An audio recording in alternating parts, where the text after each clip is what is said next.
Hello, Alessandrina here from Dexter and Alessandrina. And today I'm going to talk about self-actualization. There's many different ways of defining what self-actualization is. And today my focus is going to be to really look at how we can actualize qualities within ourselves and states of being, states of consciousness, so that rather than waiting for something to change in the external world to feel a certain way, we can actually feel it now. Now, the challenge with self-actualization is really our fragmentation. Because throughout the day, we go from one part of ourselves that wants something and feels something and thinks some things and believes some things and fears something to another part of ourselves that has different beliefs, different thoughts, different energies, different emotions. And so we're, rather than just being, when you think about yourself, you think maybe of yourself as a whole. So for instance, myself, Alessandrina, or yourself and your name. You think about yourself as a whole. That said, if you were to really think about who you are, you're more like a mosaic of parts, different parts. And those parts are kind of like recordings of experiences that you've had throughout your life, and recordings of emotions and energies and beliefs and identifications that you've collected throughout the years. So that fragmentation makes it difficult for us to self-actualize in the present moment, because we're going from one part of us that believes we're this to another part of us that believes we're that, and we feel differently about the part that believes that we're this feels a certain way about itself, and then another part that believes that we're that feels a different way about itself. So all these parts don't communicate, right, because of fragmentation, because it's almost like we exist in isolation, in almost separation within ourselves, until we come into our heart center and we experience the wholeness, the oneness of our being.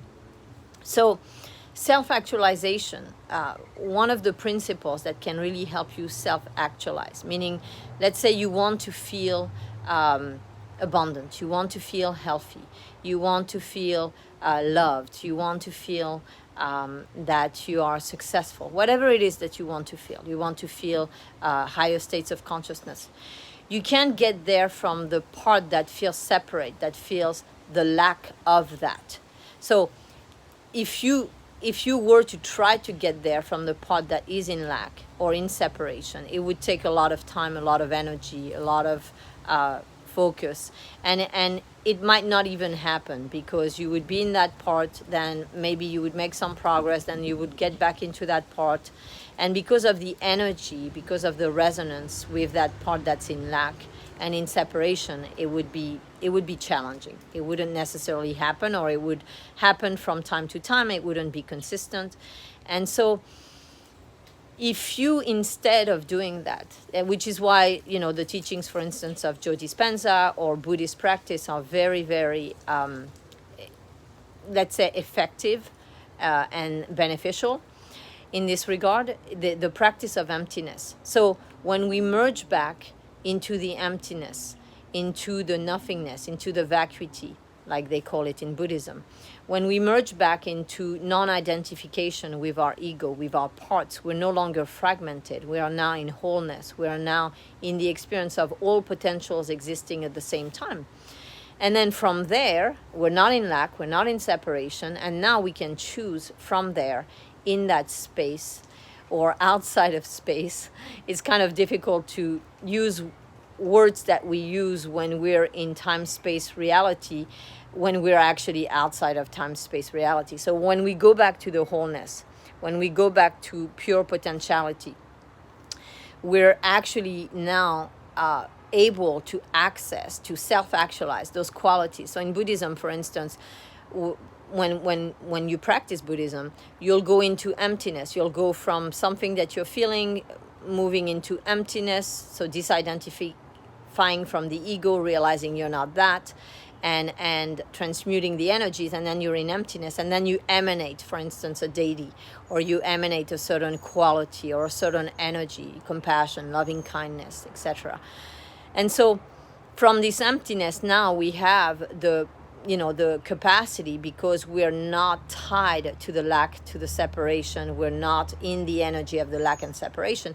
From the emptiness, we're now free from all of that resistance, all of that energy that keeps us prisoners and unable to self-actualize. And now we can actualize. We can actualize our compassion, we can actualize our abundance, we can actualize our health, our well-being, our wholeness, our oneness, all of those qualities that we want, that we've been kind of looking for in external things. We said, well, when I have this house, then I can be happy. When I've done this, or I've taken this medicine, or I've done this treatment, then I can be healthy. When when I've gone through this process of dating, then I can find someone that I love and who loves me, and then we'll be happy. Of course, those things don't happen, because that's all happening in your mind, right? So if you're separate from something, if you're lacking a relationship, if you're lacking money, abundance, health, you're not in resonance, you're not in congruence, you're not internally aligned with the energy, with the frequency, with the emotion of that which you want to actualize. So it's quite simple, and at the same time it's challenging. It's simple in the sense that it's a matter of, from emptiness, actualizing, and then staying in that state for as long as you can. So when you meditate, that's what you're doing.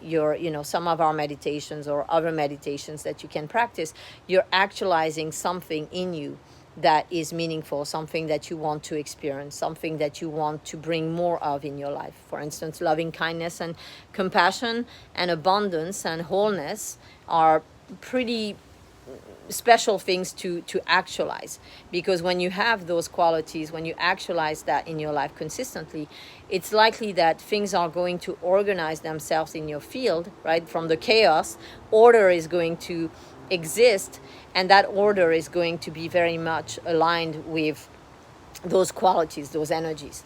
So the challenge, once again, is how long can we stay there? How long can we keep that state throughout the day? How often do we revisit so that we can bring that quality back? So we dissolve back into emptiness, and then again we emanate, we actualize into the present moment what we want. And the challenge with that has to do also with our fears and our beliefs. So if we have a lot of recordings in the past of things not, of us not being abundant, not being healthy, not being wholesome, not feeling good, not having the relationships we want, not having the success we want, then those are going to create resistance. It's going to be difficult for us to say, okay, that was the past. That was a different situation with a different energy state, and I can let that go now, and I can tune into this new energy state and feel safe and have faith that I can sustain that state, I can be in that state consistently, and therefore start to reorganize my field and my experiences and my relationships and my relationship to myself according to that new energy that I'm actualizing. So that's the challenge, and that's the practice. The practice is focus. The practice is coming back to it. The practice is resetting in those moments. And we have a lot of meditations on our YouTube channel to help you with that, to reset, to come back to the present moment, to go back into emptiness, and then once again cultivate and actualize these qualities that you want to have in your life, and not be dependent on things external to yourself to feel a certain way. So that's really the answer, is to no longer depend on something external to yourself for you to feel a certain way, for you to have a certain experience, for you to be in a certain energy, and for you to self-actualize that energy, that quality that you want, so that then you can quite easily do it as a result of being in the present moment with yourself, cultivating it, and by continuously reinforcing that, practicing that, you start to trust it, because you see the results, you see the state, you see that you're more consistently in it, you see that it's easier to get into it, and you see that the things of the past, they start to dissolve. So all of these memories and all of these, let's say, the nightmares, right, the things we don't want in our lives that have happened, we can start to let them go. We can start to just free our minds from them and free ourselves, our energy, from those recordings, from those stored trauma in our system. And when we do that consistently and we go in that state again and again, we are starting to change at the level of the subconscious, and we're starting to reprogram our subconscious mind. So I'll talk more about that this week, about how to reprogram your subconscious mind. I hope this video was helpful about self-actualization. And we have a workshop coming up on July 11th at 3 p.m. Eastern Standard Time.